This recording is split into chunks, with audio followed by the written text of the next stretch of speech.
Yo, it's me, DDP, and you're watching Count It Out with my boys, Mike and Tyler. Stay tuned and feel the bang.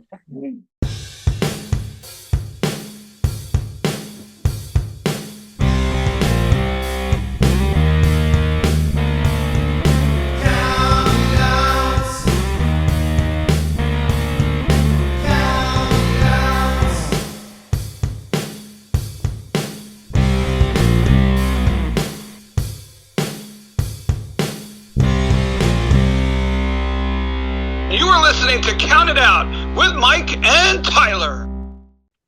Well, we are live, pals, and welcome to another edition of the Bill Apter Sealed of Approved Count It Out with Mike and Tyler. My name is Tyler. I have Mike with me as always, but we are joined by a very, very special guest today. He was a member of one of the most popular factions during one of the biggest periods in professional wrestling history. He is a member of Raven's Flock. Please welcome to the show, Scott Vick, formerly known as Sick Boy. Mr. Vick, thank you so much for taking the time to do this today. We're really excited to talk to you. Hey, great. Me too. Thanks for having me. Perfect. Well, Mike, I want to go ahead and turn things over to you to get this started because Yeah. I know you got a lot on your mind here. So let's start digging into the career Too of Mr. much. Vick over here. Absolutely. Well, let's start. I don't know if it's the absolute beginning. Let's start to the beginning that I know it. And I want to talk about long before the days of WWE's Performance Center, before developmental was a thing in sports entertainment. There was this thing in the 90s called the Powerplant. And it was long before its time. People don't, today's wrestling fans just don't understand that. And you were a student of the Powerplant. How did you get in there and what was it like in there? Um, I got there through Michael as a ring Oh, okay. announcer with WCW for years. I think I don't know specifics, but like late '80s into the early '90s, Mm-hmm. maybe to mid. We've had Gary on the show. He's a great guy. Yeah. Yeah. I unfortunately I didn't really cross paths with him at first meet, and I was at the Vanna Civic Center watching a house in high school, Sean O'Hare, and he was of course the announcer, and Sean and I were at ringside, and this is my sophomore year in high school, and he came up to us at intermission and started to ask questions. Say, hey, I'm not only a ring announcer but talent year. Thought about into wrestling, and that would eventually become the end for me. At that time, I was focused on football and college, and doing my dream was to play in the NFL.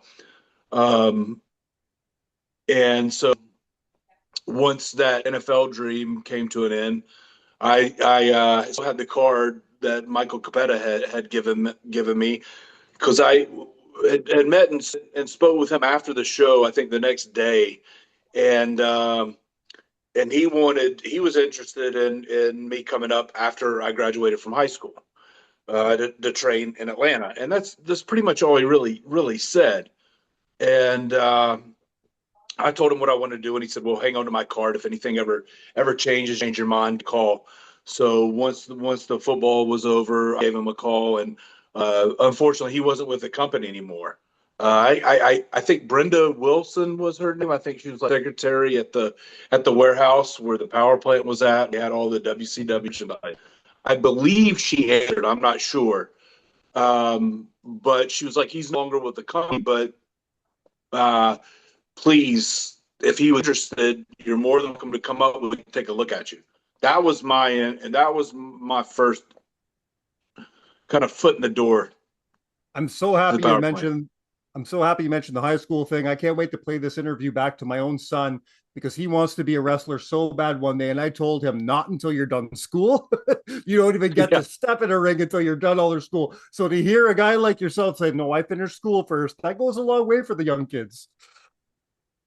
Yeah, and I mean, it's there's certain things you got to do, and I know everybody's path is a little different in life, obviously, and what they do, Mhm. and their circumstances and things like that. Fortunately for me, I had that path, and I knew what I wanted to do. I knew what my goals were. Wrestling wasn't wasn't really up there. I was a big fan, Right. but it wasn't something like, oh, one day I want to be this. I was completely zoned in on the football part of it, Football. and always like, oh, this is really cool. I love it. And then um, it started becoming more and more reality.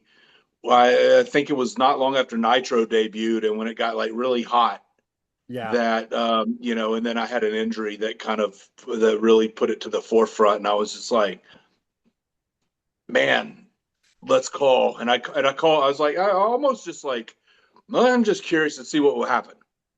Yeah. I had So no who are idea. I mean, this was years because this was like 1990 when right. I met with Michael Capetta, and I think this was like going into this was like the I think the summer or spring. It might have been like fall of '95, winter '95 when I made that call.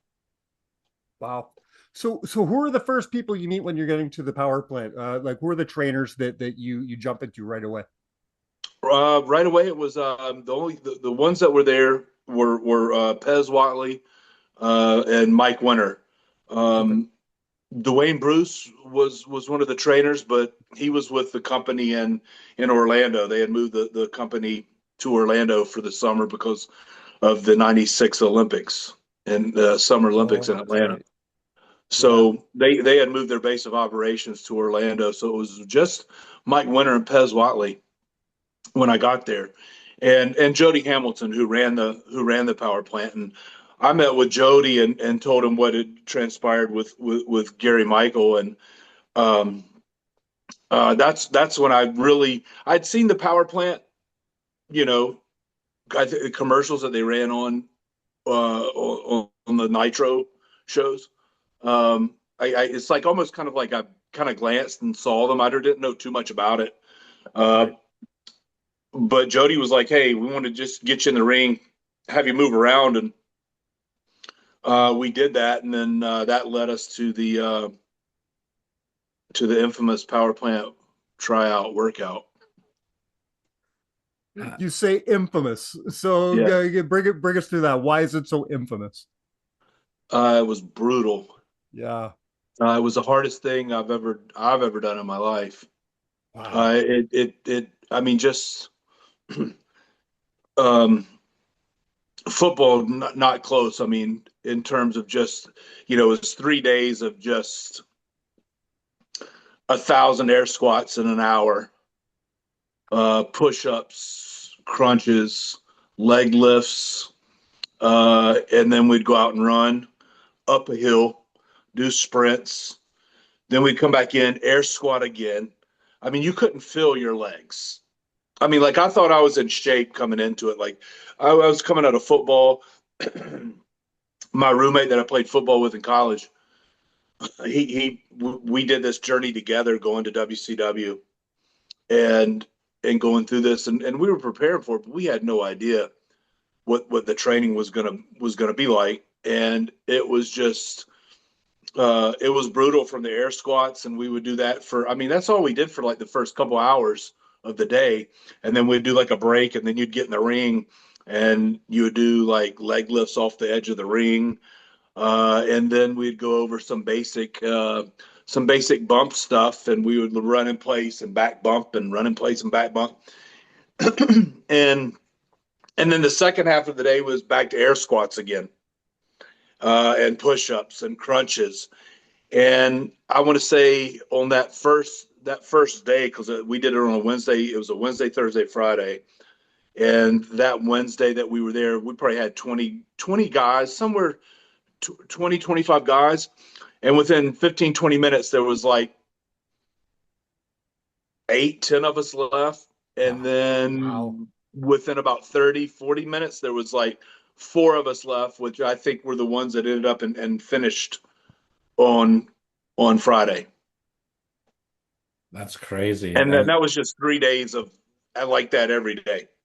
It's a lot different to hear those stories now because from what it seems like, it's not it's a lot easier to find training and get into the business now, and it doesn't seem like it's that intense to get into the business now. Do you think that's something that's missing? Do you think there should be that little bit more of push there? Do you think that that was a little too extreme? Like, well, what are your takes on that?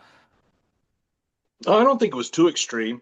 I think it really like part of the power plant. They kind of took part of that training from what they did in Japan and like the dojos. Hmm. Not anywhere to that extreme, but there were aspects of it that they did there where it was just that old school mentality of, oh, you really want to be in this business.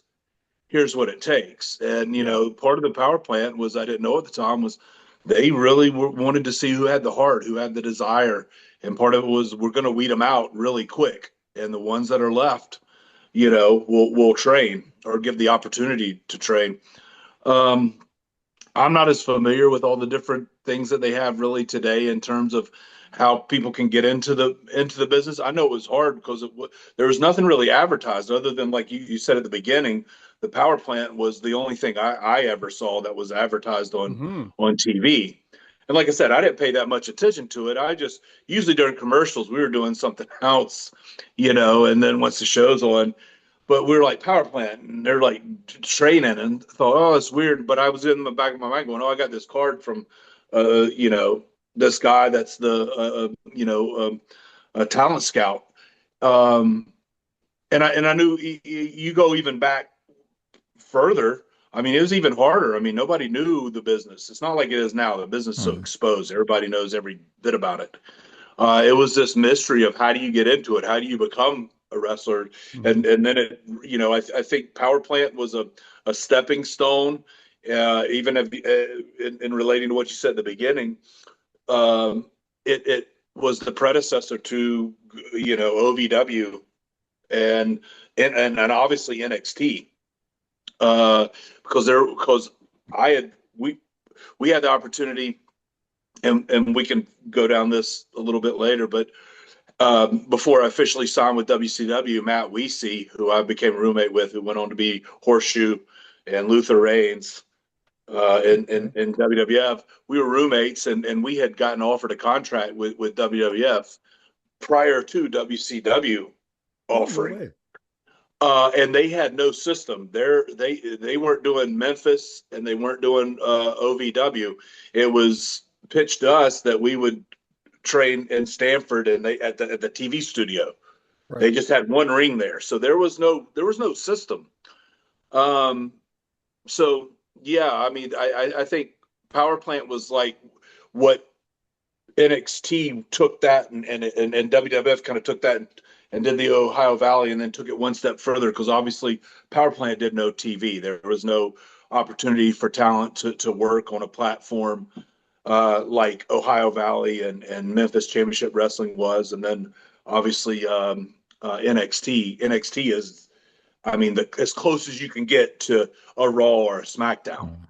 Right. That clearly what they were doing at the power plant was working though, because you're just one of an incredible list of names that came out and were very successful in the business. Who were some of the people that were in your class? Like, was there any names that made it to TV with you? Do you recall that?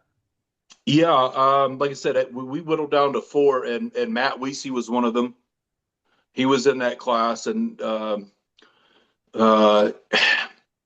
and I don't know if anybody went on from that group that we had there to do TV. I think out of that four, it was Matt, myself that went on from there, and then yeah, I think that was it. I'm from the power plant. How do we get from the power plant to Lance Ringo showing up on Monday Nitro with a Playboy centerfold of Kimberly Page taunting Diamond Dallas Page?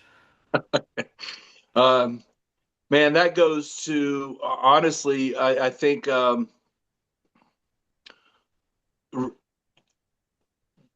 I got to go back to Chris Kanyon. Um, just at the power plant, like once I got in and started working, I picked things up really really quick. It was really natural for me. And Chris was down at the power plant with Ray Lloyd, who was Glacier, and Brian Clark doing Wrath. Billy Kidman was down there. They were all friends, and of course, Chris saw me training and saw I was way ahead of everybody that was training, and he came up and said, "Hey, look, yeah, you need to come down and start working with us. And I was like, well, I don't know how that works. Pez was you had your trainers and there, and Chris was like, don't worry about it. We'll take care of it. So I think I was there for, I think I worked with like Sarge and Pez and Mike Winter for maybe 2 or 3 weeks before I left, or not left, but moved on and went down with Chris. And from then on, it's like everything I learned up to the Lance Ringo, which happened, I think, probably maybe like 6 months after that, was all to Chris. Wow. And Billy Kidman and Wrath and Ray Glacier, some of these other guys. I know Terry Taylor came down a good bit and worked, and Diamond Dallas Page as well, because he would come down when he was off the road, and because that was all kind of like you have your clique, which is everybody knows the clique with Diesel and Razor and all that, but you have wrestling is fractioned into guys, and there are certain guys that are like, you got Paul Heyman guys, which, to put it in perspective to today, you have Paul Heyman guys, and that's a legit thing. You have Triple H guys, that's a legit thing. You're gonna have DDP guys, you're gonna have Kevin Sullivan guys, you're gonna have all these different guys. Well, some guys aren't going to get along with others, and they're going to be like, oh, you need to push this, I want to push this guy, and somebody doesn't agree, and that goes on to this day. So Page that was his crew. Billy Kidman, Kanyon, they were all really, really tight, and so that led to the Lance Ringo, and that was just out of nowhere. What's I wasn't expecting it. What's the creative pitch to you like, and what are you thinking being so young into your career, being told basically, hey, this is one of the biggest stars in the company, and we want you to hold a nude photo of his wife up in front of him? Like, is that awkward for you at all, or was Dallas pretty cool with No, everything?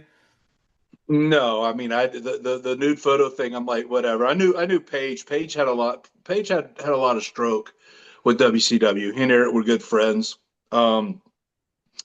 And the thing that was shocking to me was I had no idea it was coming. Like I said, I had just gotten like tights made up. I think I had like 2 pair of tights. I had no wrestling boots. Because the only matches I had been doing was at the Powerplant with Chris. Like, Chris and I would get in the ring and just do matches. We do, 30-minute match. We do 10-minute match. We just do matches all the time.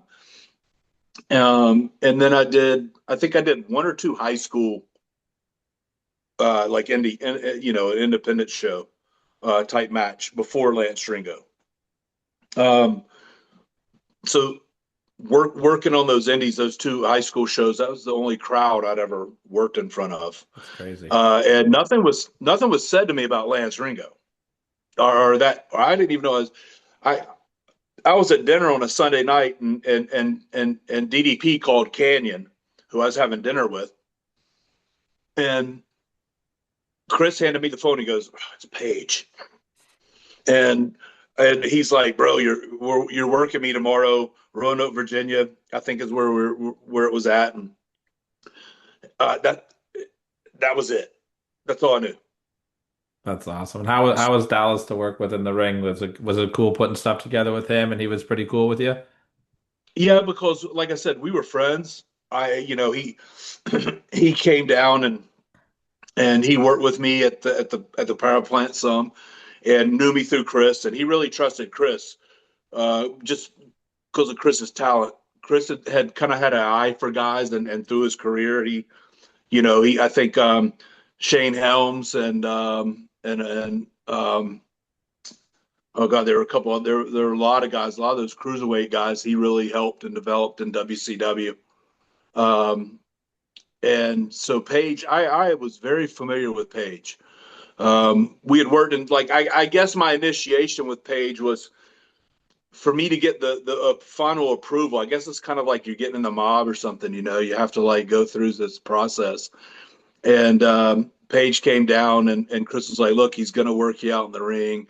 just don't, whatever you do, don't stop. Like, just go.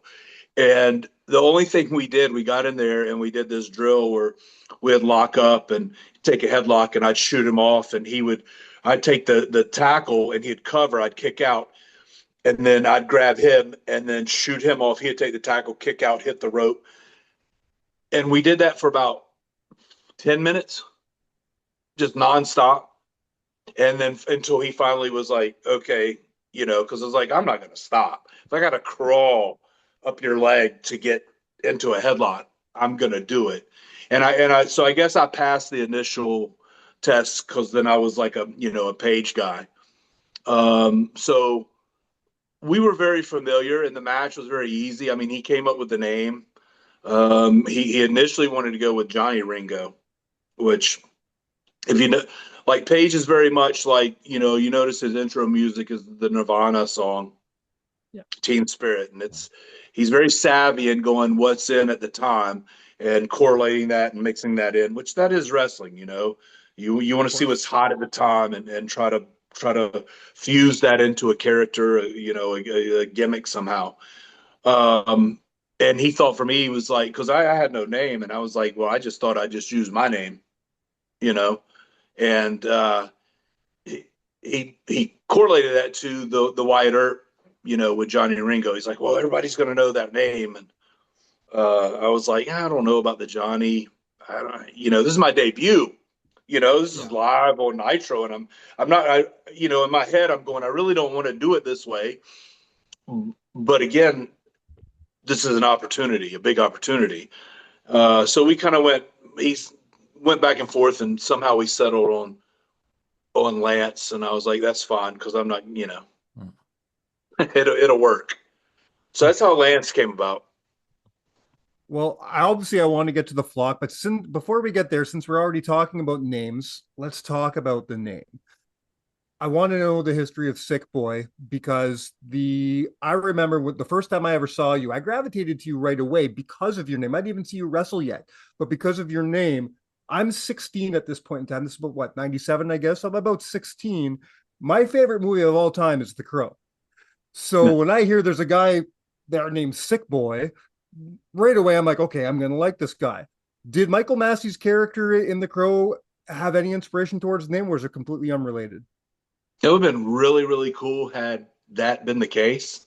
But it was the movie Trainspotting. Oh, yeah. Okay. That makes sense. All right. Yeah, that's where that name came about. And we had gotten together as a group to just kind of research and get some ideas for the flock. Mm-hmm. And we were actually in Chris Canyon's house. And I think it was me, Chris Kanyon, Saturn, Rave, Kidman, and there might have been a couple other guys there. They weren't in the flock. Stevie Richards might have been there, because I know he was there at the beginning of the flock, and then I think he left. I don't know the timeline on that exactly, but we're watching that movie, and just it's been kind of quiet for like 15, 20 minutes. And then all of a sudden Rave just goes, Scotty, that's your name, Sick Boy. Perfect. You're Sick Boy. And it was like, so then I was Sick Boy. I wish it would have been The Crow. That would have been really cool. Yeah. How did you find? Oh, go ahead, Mike. Go ahead. Well, I was just about to say, and that could have probably written you into a program with Sting, right? Oh yeah, right. How did you first find out that you were going to be put into the flock, and what was your initial reaction to that? Again, it goes back to Chris Kanyon. Chris, Raven and DDP were good friends from when he did Scotty Flamingo and his time in WCW. And of course, Raven was looking for guys. He wanted new guys that hadn't been seen before. So Chris was like, man, I'm going to pitch to Raven. You're perfect for the flock. You can work. Big guy, you can do. There was stuff I didn't do. I could do flips. I didn't do a lot of flips. I didn't do a lot of high flying stuff. I did some with my springboard stuff, but there were things I could do that I was just kind of putting in my back pocket, but I could do a lot of stuff. And so just my style and look, Chris liked and really tried to push it, and along with some others, but Chris was vital in that and got in Rave's ear, and Rave came down to the power plant and took a look at me, and that started that process. And I think it took a few weeks before I finally got the nod that, hey, you're in, you're good to go. So yeah, it was Chris that really set that in motion with Rave. And they kind of just really threw you in there to let you get your name out there. They put you right in there with Chris Benoit, I believe, was your first introduction with the flock, if I'm not mistaken, or one of your first introductions at least. What was it? What was it like just being in there with Chris? Because he was a pretty intense guy, and he was one of the most respected workers at that time as well. I've always said I love that. I love working with Chris, and I worked with him on numerous house shows after that. Uh, I think I'd worked Mark Starr on a Nitro prior to Chris, and that was my only. Chris, I think, was my second live Nitro in a match. And I love Chris's style. I love the snug and tight, and it's easier to sell. It's more believable. Chris isn't going to hit you in any hinge joints or anywhere that's going to hurt you. And it's physical and it's fun. And he was great in terms of just giving a lot of leeway for me to have my input in that match, which was really cool. There was a few guys like Davey Boy Smith when I worked Davey Boy. He did that as well, which I thought was super cool because a lot of veterans like that would be like, "Now here's what," and especially me because I was so green. Yeah. That a lot of guys would be like, because I'm there to get him over. Right. I mean, that's what that is. Without a doubt, that's what that is. And so I know that. And, I remember Davey going, Chris didn't say this, but Davey Boy did. He goes, he actually let me lay out that whole match, and I was just stunned. And I said, well, why are you doing and he goes, you're not going to learn anything if I lay it all out for you. Wow. Which I thought was really cool. And Chris, in a lot of aspects, was the same way.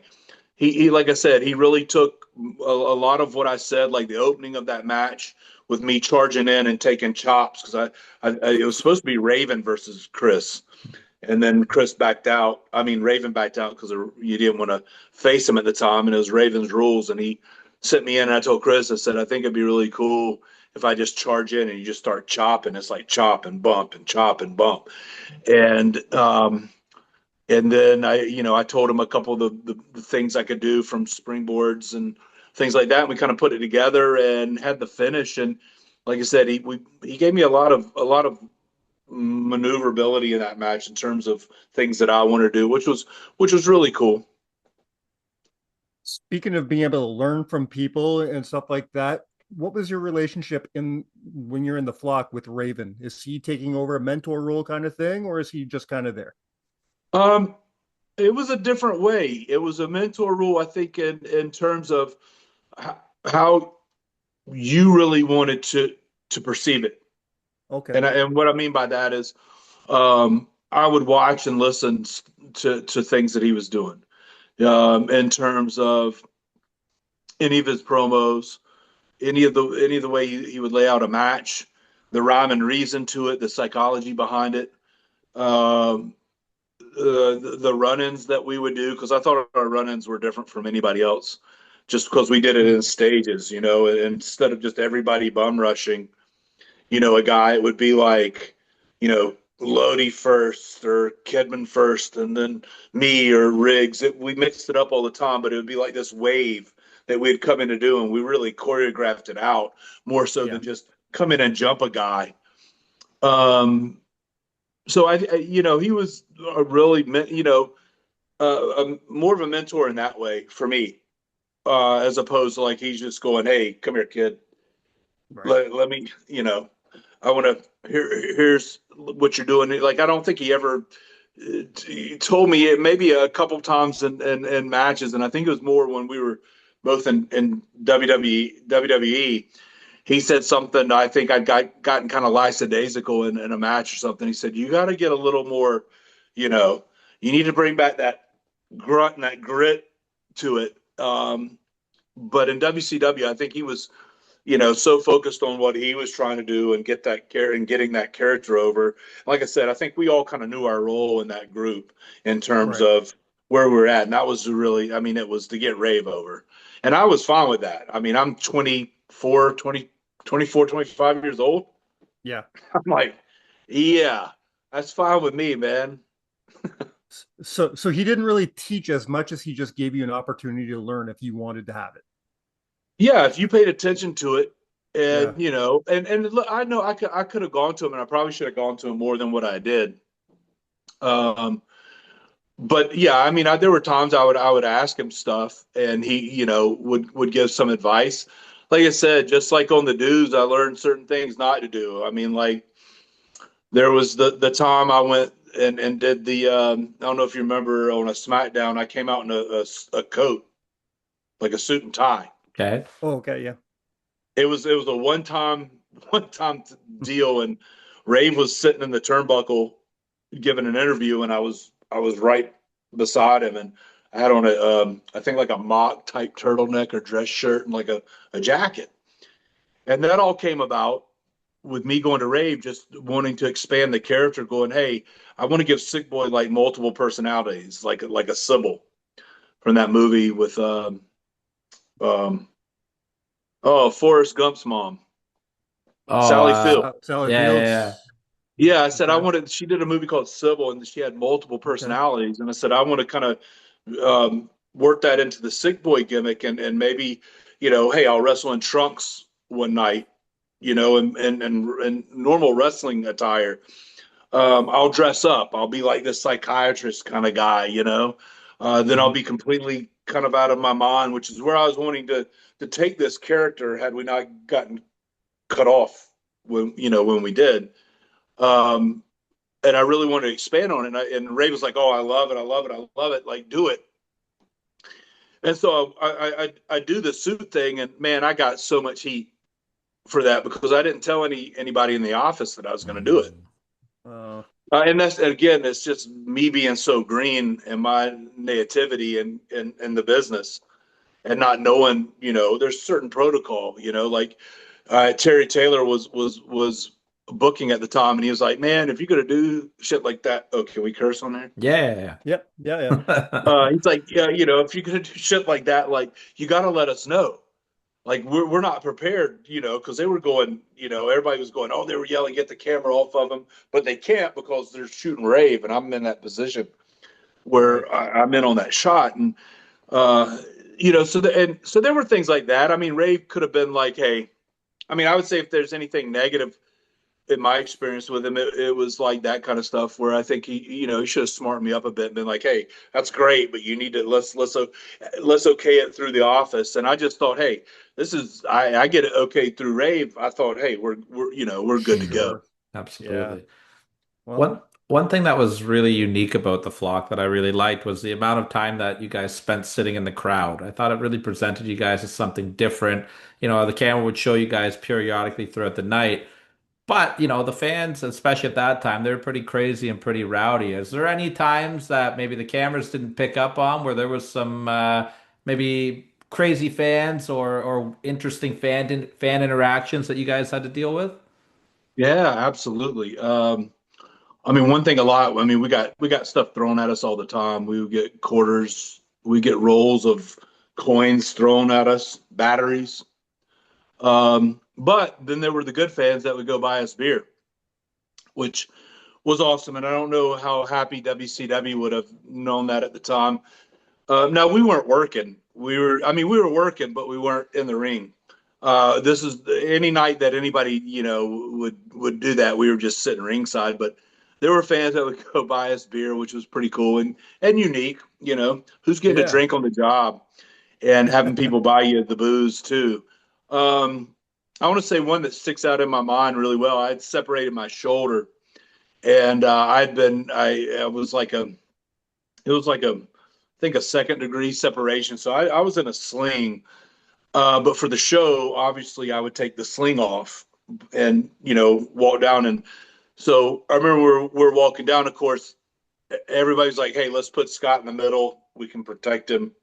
Because you get people slapping you and hitting you and things like that as you're walking down. And Van Hammer was very protective, and we were actually exiting a show, and I think this was Buffalo, New York. And as we're walking up the stairs to the corridor, this fan jumps out and just spits this big wad of tobacco juice all over me. Oh. And Van Hammer grabs him by the throat and picks him up off the ground. And we went up the whatever remaining number of stairs, like there's probably 10 steps left or something to that corridor. Walked him into the corridor and pinned him up to the wall. And of course, then we had security followed us around, and of course they were right on it. But yeah, that was one that sticks out in terms of some of the fans and crazy stuff. You mentioned that some of the So, fans would buy you beers there as well every now and then.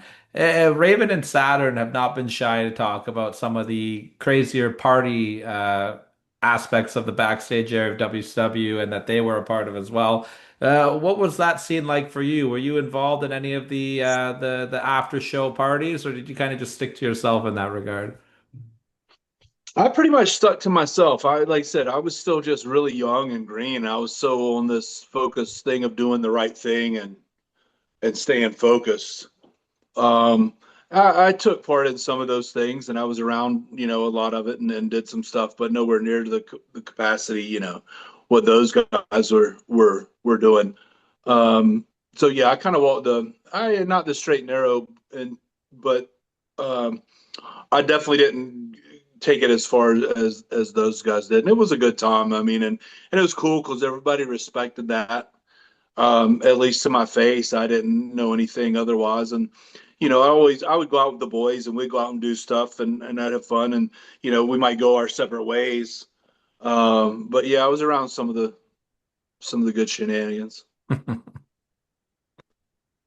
one of the coolest things I would have to guess of being part of WCW at this point in its, let's call it its boom period. This is the hottest WCW ever was ever.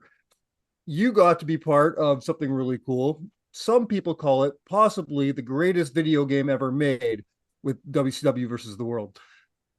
Were you a big video game guy? Was that cool for you? Did you get to sit down and play that, or was this just another day at the office for you? Um, in terms of the wrestling thing, another day at the office. I was a big Yeah. video guy. I was like a PlayStation guy.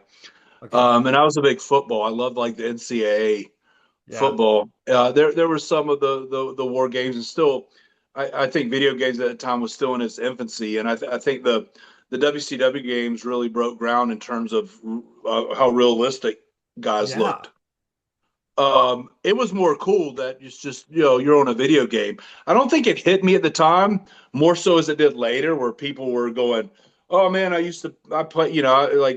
I've met my son's parents that are going, "I played you when I was a kid and stuff."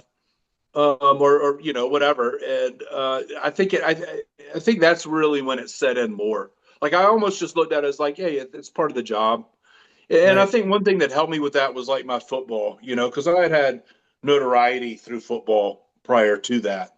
So I Mhm. was really accustomed to doing interviews, being kind of in that limelight, not to the capacity that wrestling was, but Right. it wasn't something that was completely foreign to me.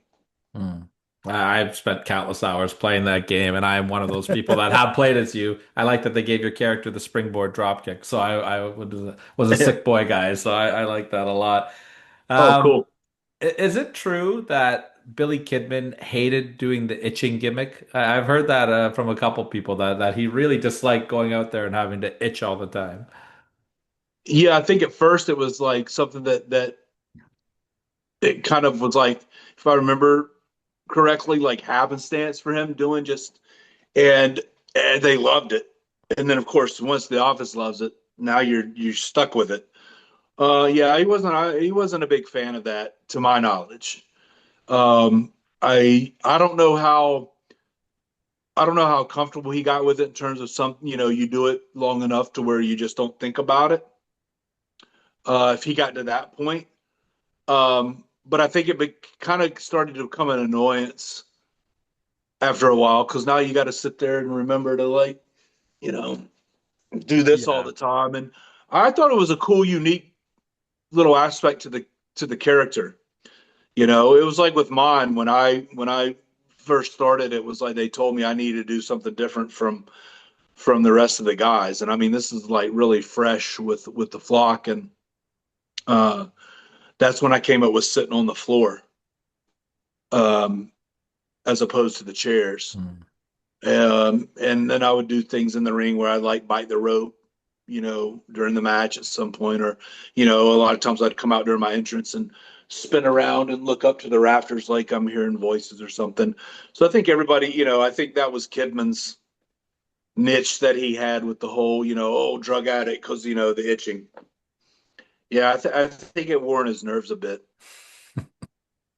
So we already talked about a couple names you got to be in the ring with, from the British Bulldog to Chris Benoit, and of course Diamond Dallas Page, one of the biggest names in WCW history. But it doesn't end there. You have literally been in the ring in some of the greatest of all time, including a tag match with Sting and Lex Luger. But you were also in with possibly the biggest name WCW ever created, in Bill Goldberg. Yeah. Now, by this time, Goldberg had been there for a little less than a year. Did you already know at that point that he was going to go on to be probably the biggest name in wrestling? No, because we were down training at the power plant at the same time. They just took him, and I thought I got fast tracked into the business. Yeah, He was tenfold that, because he had hardly no time at the power plant. They were like, I really think they were trying to have an answer to Stone Cold. yeah. I know people have speculated it, and I think that there was I think their answer to try to do something and have, but in this monster way, and everybody knew it. It was, Bill was protected in terms of, that's why those matches were pretty short and they were pretty basic, and it was pretty much stuck to doing what Bill could do and highlighting that. So yeah, he got super fast tracked in there, but yeah, when he was at the power plant, I didn't know he was going to go do I mean, when he debuted against Hugh Morris, Mhm. I had no idea he was even debuting at the time, because there for a while we were hanging out because one of the things, we'd go train, and then everybody would leave to get lunch or leave and go do dinner, and Bill would go with us a good bit to go do that stuff and to go eat. And nothing. I think he was kind of stunned. I think it was almost kind of like a Lance Ringo thing. I mean, he could have had maybe more of a heads up. He actually had boots, legit wrestling boots. I didn't. I had to wrestle in amateur wrestling shoes. Uh, but yeah, I had no idea at the time he was going to do what he did. What's that Because like I experience said, he was like? really raw. He was really Yeah. raw. Even at the power plant, I was like looking, going, didn't have a clue. It's like you can look at somebody and see how they move. And of course, Bill was as athletic and could do things, but he was still really raw in a lot of things in terms of punch and kicks. And, he had a lot of that stuff down. But I think for him, it was the psychology part. And he was very limited in what he could do just in terms of like chain wrestling What's and, that? and applying it to the business.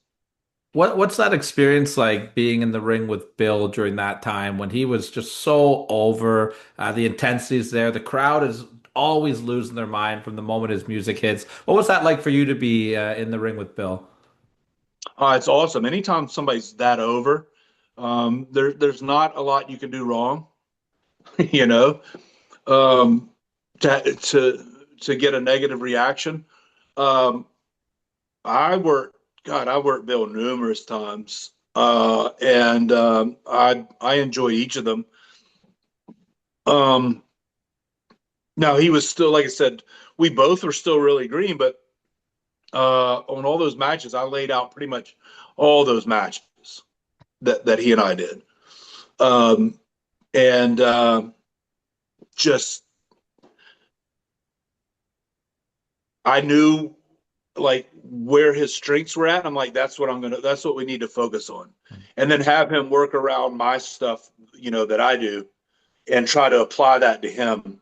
Like there's a couple times I remember I did it was the first time he had speared somebody from the side. He had always shot them straight off or hit them straight on and hit the spear. And one of our matches, I told him, I said, you need to shoot me off and hit the opposite rope and hit me from the side. And he goes, man, I'm going to kill you if I do that. And I'm like, don't worry about it.